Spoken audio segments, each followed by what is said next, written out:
Assalamualaikum warahmatullahi wabarakatuh. Salam Pancasila. Halo semuanya, apa kabar kalian hari ini? Semoga kita semua dalam keadaan sehat walafiat, tiada kurang suatu apa. Nah, kali ini sobat, kita akan belajar pada bab yang kedua, yaitu tentang hak dan kewajiban warga negara. Sub pokok bahasan yang akan kita pelajari kali ini adalah tentang tantangan pemenuhan hak dan kewajiban warga negara. Setelah mempelajari materi ini, peserta didik diharapkan mampu mengidentifikasi tantangan pemenuhan hak dan kewajiban warga negara secara seimbang. Bagaimana tantangan pemenuhan hak dan kewajiban warga negara secara seimbang? Buat kalian yang ada pendapat atau pertanyaan, boleh dong dituliskan di kolom komentar. Seperti telah diketahui dan dipahami bersama bahwa dalam Konstitusi Indonesia, yaitu Undang-Undang Dasar Negara Republik Indonesia tahun 1945, terdapat aturan mengenai hak dan kewajiban warga negara. Hal ini memberikan pemahaman bahwa negara akan sejahtera apabila setiap warga negara mengerti dan memahami akan kewajiban dan hak-haknya serta dapat menerapkannya dalam kehidupan berbangsa dan bernegara. Kondisi negara dapat dirasa aman apabila warga negaranya mendukung dan melaksanakan hak dan kewajibannya sesuai dengan ketentuan. Perlu disadari bahwa pelaksanaan hak selalu berkaitan dengan kewajiban. Keduanya harus selaras dan seimbang. Tidak mungkin orang hanya menuntut haknya, sedangkan kewajibannya diabaikan. Pelaksanaan hak dan kewajiban yang seimbang perlu dipahami oleh semua warga negara. Pelaksanaan hak dan kewajiban yang tidak diterapkan secara seimbang dapat menyebabkan pertikaian, konflik, permusuhan, dan kekerasan. Kondisi tersebut menjadi tantangan bagi kita semua agar senantiasa berusaha melaksanakan hak dan kewajiban secara seimbang dalam kehidupan bermasyarakat, berbangsa, dan bernegara. 1. Permasalahan pemenuhan hak dan kewajiban di Indonesia. Beberapa permasalahan yang menjadi tantangan pemenuhan hak dan kewajiban secara seimbang di negara kita ditandai oleh beberapa masalah terkait dinamika kehidupan sosial dalam masyarakat. Adapun permasalahan tersebut sebagai berikut. 1. Terganggunya kenyamanan dan perlindungan berkaitan dengan hak kebebasan berekspresi, khususnya di dunia maya atau media sosial pada era digital. Kebebasan dalam berekspresi di media sosial sering menimbulkan masalah terkait pelanggaran etika dalam berkomunikasi, saling menghujat, saling menyudutkan antar pihak, dan lainnya.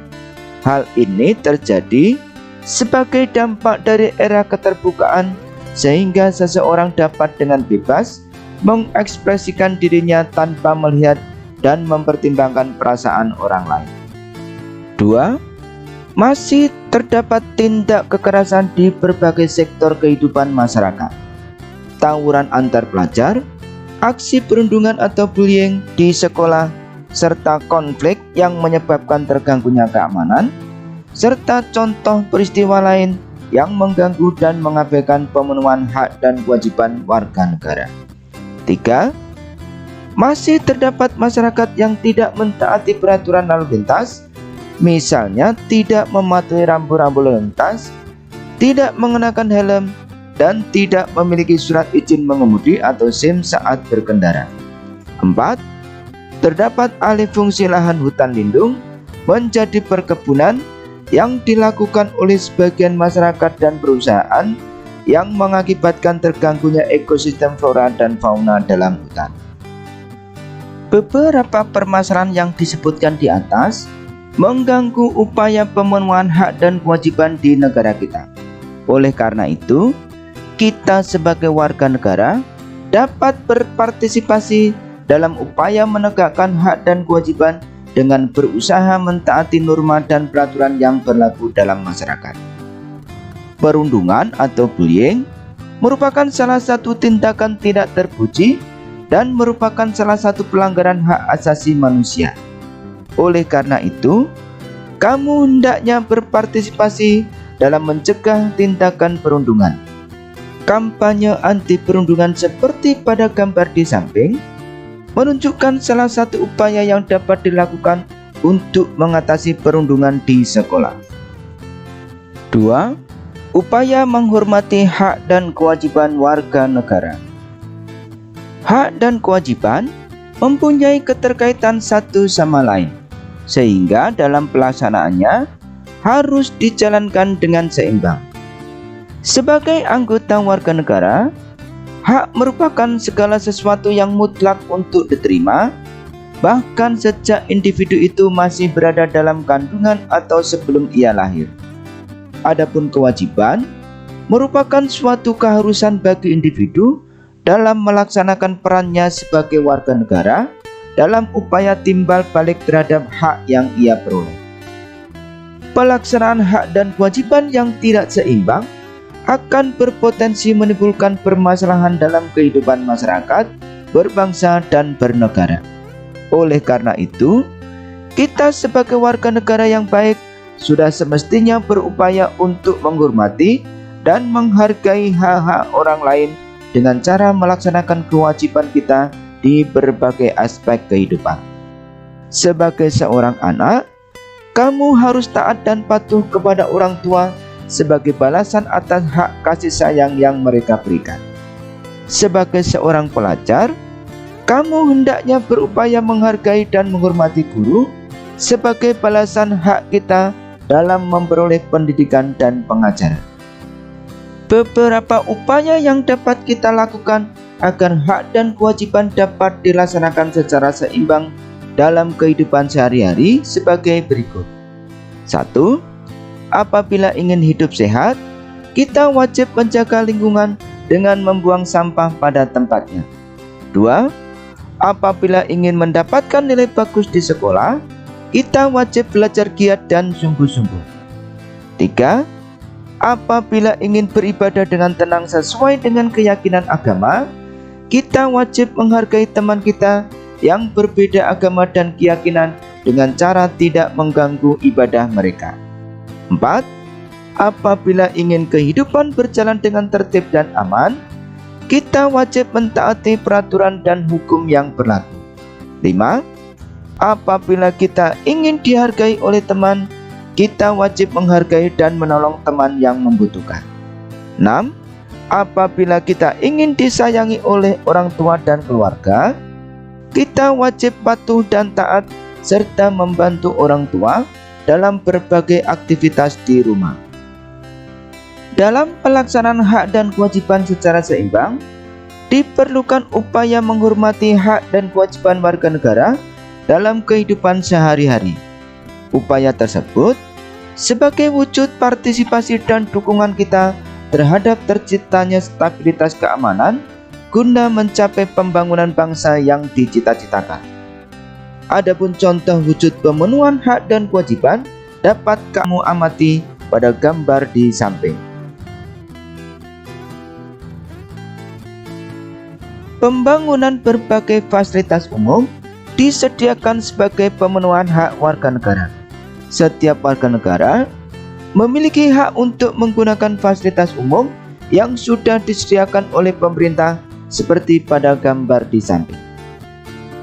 Adapun membayar pajak merupakan salah satu kewajiban kita sebagai warga negara dalam berpartisipasi membangun bangsa dan negara. Coba tanyakan kepada orang tuamu jenis-jenis pajak yang dibayarkan orang tuamu. 3. Penghargaan dan penghormatan terhadap hak asasi manusia di Indonesia. Dalam kehidupan masyarakat global, suatu negara akan saling terhubung dengan negara lain sebagai dampak perkembangan ilmu pengetahuan, teknologi, dan informasi.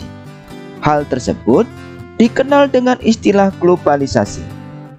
Salah satu dampak dari era globalisasi ini memunculkan kesadaran baru masyarakat dunia, yaitu kesadaran tentang pentingnya penghormatan hak asasi manusia yang dimiliki warga suatu negara. Isu tentang hak asasi manusia ini seakan mendapat tempat utama dan harus direalisasikan di seluruh dunia, mengingat hak asasi manusia ini merupakan nilai yang bersifat universal, tidak terkecuali di negara Indonesia. Hak asasi manusia dalam konteks negara Indonesia yang berdasarkan Pancasila sangat berbeda dengan hak asasi manusia yang dianut oleh negara atau bangsa lain.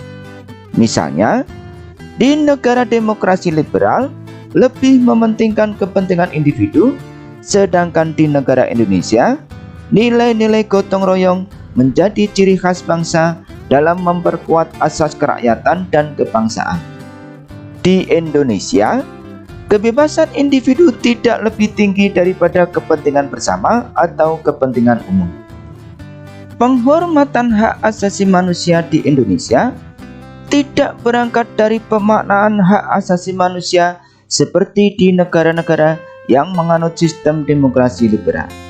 Demokrasi di Indonesia berdasarkan pada ideologi dan dasar negara Pancasila. Maka, di Indonesia, implementasi nilai-nilai demokrasi diwujudkan melalui sistem demokrasi Pancasila. Nilai-nilai utama demokrasi berdasarkan Pancasila ialah keadilan, kebajikan, dan keutamaan hak.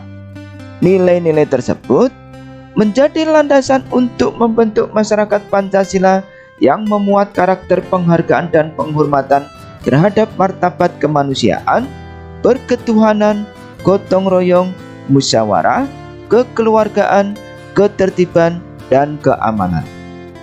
Hak asasi dalam demokrasi Pancasila adalah hak asasi yang menyeimbangkan hak individu dengan hak masyarakat dengan mengedepankan musyawarah untuk mencapai kesepakatan.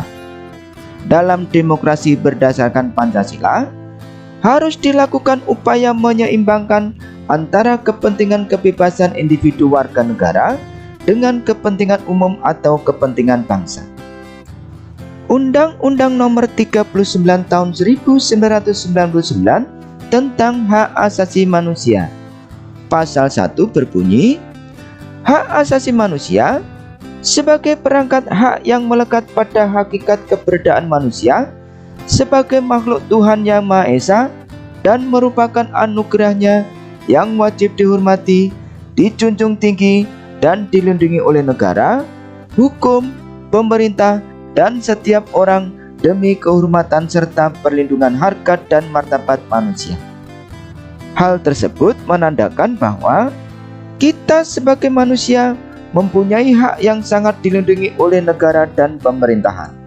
Sementara itu, adanya hak asasi tentu harus beriringan dengan kewajiban asasi, yaitu seperangkat kewajiban yang apabila tidak dilaksanakan, maka hak asasi tidak mungkin ada dan terlaksana.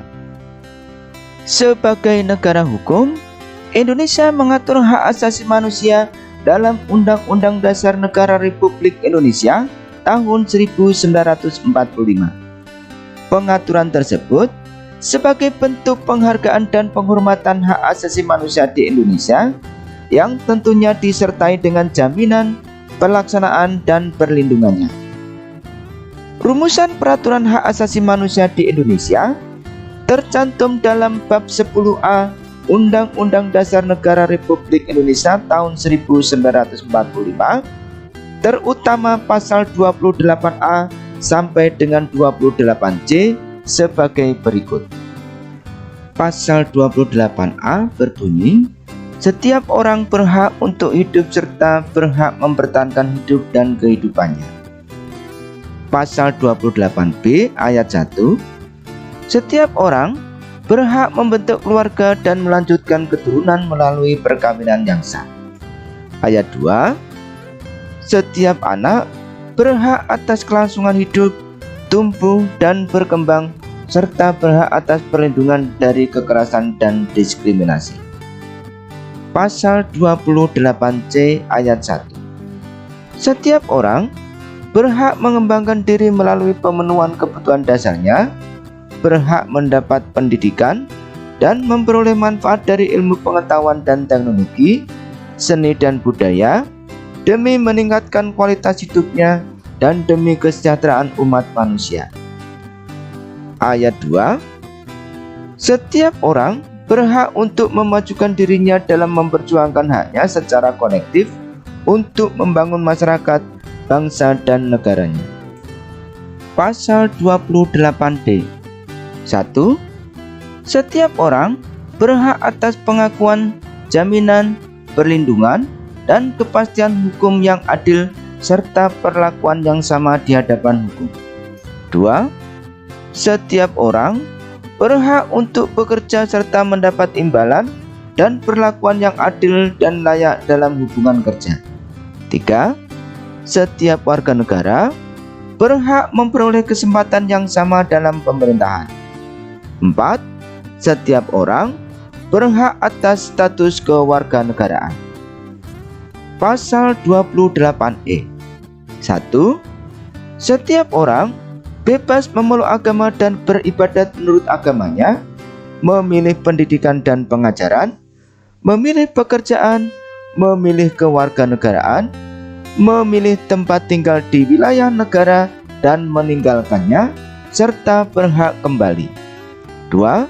Setiap orang berhak atas kebebasan meyakini kepercayaan, menyatakan pikiran dan sikap sesuai dengan hati nuraninya. 3. Setiap orang berhak atas kebebasan berserikat, berkumpul, dan mengeluarkan pendapat. Pasal 28F. Setiap orang berhak untuk berkomunikasi dan memperoleh informasi untuk mengembangkan pribadi dan lingkungan sosialnya, serta berhak untuk mencari, memperoleh, memiliki, menyimpan, mengolah, dan menyampaikan informasi dengan menggunakan segala jenis saluran yang tersedia. Pasal 28G. 1. Setiap orang berhak atas perlindungan diri pribadi, keluarga, kehormatan, martabat, dan harta benda yang di bawah kekuasaannya, serta berhak atas rasa aman dan perlindungan dari ancaman ketakutan untuk berbuat atau tidak berbuat sesuatu yang merupakan hak asasi. 2. Setiap orang berhak untuk bebas dari penyiksaan atau perlakuan yang merendahkan derajat martabat manusia dan berhak memperoleh suaka politik dari negara lain. Pasal 28H. 1. Setiap orang berhak hidup sejahtera lahir dan batin, bertempat tinggal, dan mendapatkan lingkungan hidup yang baik dan sehat, serta berhak memperoleh pelayanan kesehatan. 2. Setiap orang berhak mendapat kemudahan dan perlakuan khusus untuk memperoleh kesempatan dan manfaat yang sama guna mencapai persamaan dan keadilan. 3. Setiap orang berhak atas jaminan sosial yang memungkinkan pengembangan dirinya secara utuh sebagai manusia yang bermartabat. 4. Setiap orang berhak mempunyai hak milik pribadi dan hak milik tersebut tidak boleh diambil alih secara sewenang-wenang oleh siapapun. Pasal 28I. 1. Hak untuk hidup, hak untuk tidak disiksa, hak kemerdekaan pikiran dan hati nurani, hak beragama, hak untuk tidak diperbudak, hak untuk diakui sebagai pribadi di hadapan hukum, dan hak untuk tidak dituntut atas dasar yang berlaku surut adalah hak asasi manusia yang tidak dapat dikurangi dalam keadaan apapun. 2. Setiap orang berhak bebas dari perlakuan yang bersifat diskriminatif atas dasar apapun dan berhak mendapatkan perlindungan terhadap perlakuan yang bersifat diskriminatif itu. 3. Identitas budaya dan hak masyarakat tradisional dihormati selaras dengan perkembangan zaman dan peradaban. 4.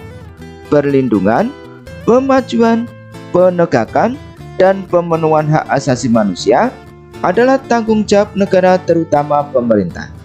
5. Untuk menegakkan dan melindungi hak asasi manusia sesuai dengan prinsip negara hukum yang demokratis, maka pelaksanaan hak asasi manusia dijamin, diatur, dan dituangkan dalam peraturan perundang-undangan. Pasal 28C. 1. Setiap orang wajib menghormati hak asasi manusia orang lain dalam tertib kehidupan bermasyarakat, berbangsa, dan bernegara. 2. Dalam menjalankan hak dan kebebasannya, setiap orang wajib tunduk kepada pembatasan yang ditetapkan dengan undang-undang dengan maksud semata-mata untuk menjamin pengakuan serta penghormatan atas hak dan kebebasan orang lain dan untuk memenuhi tuntutan yang adil sesuai dengan pertimbangan moral, nilai-nilai agama, keamanan, dan ketertiban umum dalam suatu masyarakat demokratis. Peraturan mengenai HAM di Indonesia tersebut diatur secara lengkap di dalam Undang-Undang Nomor 39 Tahun 1999 tentang Hak Asasi Manusia. Silahkan cari, baca, dan maknai dengan seksama agar kamu dapat melaksanakan hak dan kewajiban tersebut secara seimbang dalam kehidupan sehari-hari. 4. Penegakan hukum sebagai upaya pemenuhan hak dan kewajiban warga negara di Indonesia. Upaya pemenuhan hak dan kewajiban di Indonesia penting dilakukan untuk menciptakan stabilitas keamanan bagi kehidupan bermasyarakat, berbangsa, dan bernegara. Dalam upaya penegakan hukum demi mewujudkan keseimbangan hak dan kewajiban warga negara, diperlukan lembaga penegak hukum dan lembaga peradilan. Adapun lembaga penegak hukum dan lembaga peradilan di Indonesia sebagai berikut. Lembaga penegak hukum. Beberapa lembaga penegak hukum di Indonesia sebagai berikut. 1. Kepolisian Republik Indonesia atau Polri. Kepolisian merupakan salah satu lembaga penegak hukum di Indonesia. Tugas utama polisi adalah memelihara keamanan dan ketertiban, menegakkan hukum, perlindungan, pengayoman, serta pelayanan kepada masyarakat. Ketentuan tentang kepolisian diatur dalam Undang-Undang Republik Indonesia Nomor 2 Tahun 2002 tentang Kepolisian Negara Republik Indonesia. 2. Kejaksaan. Kejaksaan adalah lembaga pemerintah yang melaksanakan kekuasaan negara di bidang penuntutan serta kewenangan lain berdasarkan undang-undang. Kejaksaan memiliki peran pokok dalam penegakan hukum untuk menentukan suatu kasus atau perkara dapat diajukan ke pengadilan atau tidak berdasarkan alat bukti yang sah. 3. Hakim. Hakim adalah pejabat yang memiliki kekuasaan kehakiman dalam memimpin suatu persidangan. Tugas, fungsi, dan kewenangan hakim diatur dalam undang-undang. Hakim disebut sebagai penegak hukum karena hakim memiliki kewenangan untuk mengadili seseorang yang melanggar hukum. 4. Advokat.